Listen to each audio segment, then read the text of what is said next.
अरे रहरी के तीन पतैया तीनों झापादार है, रहरी के तीन पतैया तीनों झापादार है। आ कोरोनावा के तीन बहनिया तीनों है छिनार है, कोरोनावा के तीन बहनिया तीनों ही छिनार है।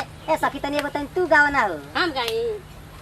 अरे लाल पिंजड़ा हरिहर पिंजड़ा, एही पिंजड़ा में बाड़े हो चाइना ही जड़ा, एही पिंजड़ा में बाड़े हो चाइना ही जड़ा। ये चाइना वाला जानलू सखी सब देश में जियल दुश्वार कर देला बा। ऐसा कोरोना बीमारी फैलैले बानू कि लॉकडाउन में कितना लोग के शादी न बदर हो गई, कितना दुल्हा दुल्हन बिछड़ गइल। का कइल जाओ, हजाम पंडित लोग के जियल दुश्वार हो गइल, टेंट वाला लोग के जनरेटर सरता। जानलू सखी ए सखी तनी दरिया बनवा लो ना तो तार मर्द देगा पसंद ना करी। ये लॉकडाउन में सैलून भी बंद बा। जानू सखी का कही, दाढ़ी बनावल बहुत मुश्किल हो गइल बा, अपना हाथे बनावल जाता। ज्यादा हमनी के तकलीफ के सुने वाला बा।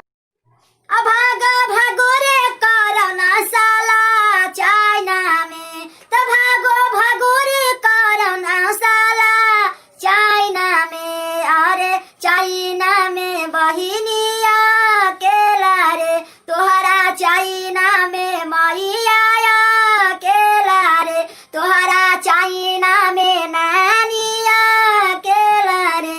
भागो भागो रे कोरोना साला चाइना में, तोहरा चाइना में दादिया केला रे, तोहरा चाइना में बहिनिया केला रे। अरे आज के गाड़ी तोरा बाजी के गाड़ी रे, भेजले कोरोना के बीमारी रे। अरे अयो के गाड़ी तोहरा माइयो के गाड़ी रे, अब भेजले कोरोना के बीमारी रे। कि माइयो के गाड़ी तोरा बहिनी के गाड़ी रे, ठेकतौ ना हमनी में बीमारी रे। अरे आया के गाड़ी तोहरा माइया के गाड़ी रे, भेजले कोरोना के बीमारी रे। सुन अब सुनबे कोरोना वायरस तेरा बहन के कोरोना भाग चाइना में, कि बिना लदर के कदम फर गल साला।